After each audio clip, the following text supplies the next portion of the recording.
اعوذ باللہ من الشیطان الرجیم، بسم اللہ الرحمن الرحیم۔ اردو پوائنٹ 313 کے ساتھ ہم آپ کی خدمت میں ایک نئی ویڈیو لے کر حاضر ہوئے ہیں۔ آج کی ویڈیو کا عنوان ہے اللہ سے ڈرنے والے۔ دنیا میں 3 قسم کے انسان ہوتے ہیں۔ ایک وہ جو اللہ کے ڈر سے خالی ہوں، ایسے لوگ خواہ زبان سے اللہ کا نام لیتے ہوں مگر ان کے سینے میں اللہ کے ڈر کا کوئی خانہ نہیں ہوتا۔ وہ اس طرح رہتے ہیں جیسے کہ وہ آزاد ہیں کہ وہ جو چاہیں کریں۔ ان کے سامنے سارے سوال بس دنیا کے نفع نقصان کا ہوتا ہے۔ جس کام میں نفع نظر آئے اس کی طرف دوڑنا اور جس کام میں نقصان کا اندیشہ ہو اس سے رک جانا، یہ ان کا مذہب ہوتا ہے۔ کسی چیز کا اصولی طور پر برحق ثابت ہو جانا ان کے نزدیک کوئی اہمیت نہیں رکھتا۔ وہ ہمیشہ دیس کے بجائے مفاد کو اصل اہمیت دیتے ہیں۔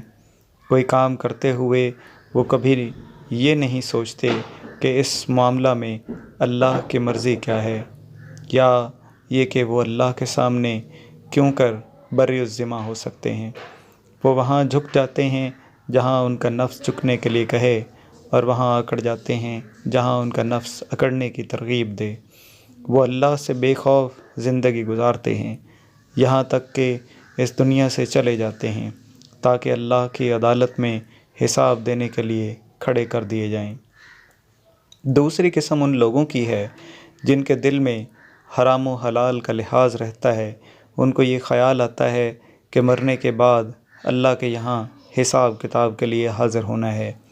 عام حالات میں وہ اللہ سے ڈر کر زندگی گزارتے ہیں۔ روزمرہ کی زندگی میں کسی کو ان سے حق تلفی اور بے اخلاقی کا تجربہ نہیں ہوتا، تاہم وہ اپنی نفسیاتی پیچیدگیوں سے اٹھے ہوئے نہیں ہوتے۔ ان کا خوف خدا اتنا مکمل نہیں ہوتا کہ وہ ان کے نفس کے اندر چھپے ہوئے جذبات کا احاطہ کر لے۔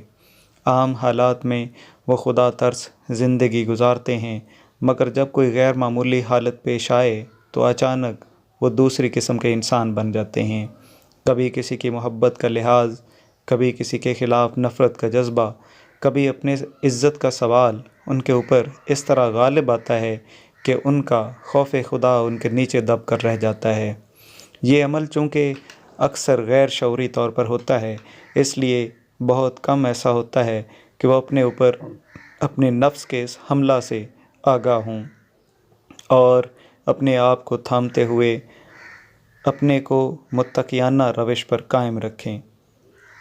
معمول کے حالات میں خدا ترسی کی زندگی گزارنے والا غیر معمولی حالات میں وہی کچھ کر گزرتا ہے جو پہلی قسم کے لوگ اپنی عام زندگی میں کرتے رہتے ہیں۔ تیسرا انسان وہ ہے جو پورے معنوں میں اللہ سے ڈرنے والا ہو، جو اللہ کو پہچاننے کے ساتھ خود اپنے آپ کو بھی پوری طرح پہچان چکا ہو۔ ایسا شخص صرف عام حالات ہی میں اللہ سے نہیں ڈرتا بلکہ غیر معمولی حالات میں بھی اللہ کا خوف اس کا نگران بنا رہتا ہے۔ کسی کی محبت جب اس کو بے خوفی کے راستہ پر لے جانا چاہتی ہے تو وہ فوراً اس کو دیکھ لیتا ہے۔ کسی سے چھپی ہوئی نفرت جب اس کے نفس میں تیرتی ہے اور اس کو بے انصافی پر اکساتی ہے تو وہ چونک پڑتا ہے اور اس سے باخبر ہو کر اس کے خلاف کھڑا ہو جاتا ہے۔ ذاتی عزت و وقار کا سوال جب اس کے اندر داخل ہو کر اس کو کسی حق کے اعتراف سے روکتا ہے تو وہ بلا تاخیر اس کو جان لیتا ہے۔ اس طرح وہ اپنی تمام خامیوں سے آگاہ ہو کر اپنی اصلاح کر لیتا ہے۔ اس کا مسلسل احتساب اس کو ایسے مقام پر پہنچا دیتا ہے جہاں وہ اپنے آپ کو انتہائی بے لاگ نظر سے دیکھ سکے۔ بالالفاظ ذکر وہ اپنے آپ کو اس حقیقی نظر سے دیکھنے لگتا ہے جس نظر سے اس کا خدا اس کو دیکھ رہا ہے۔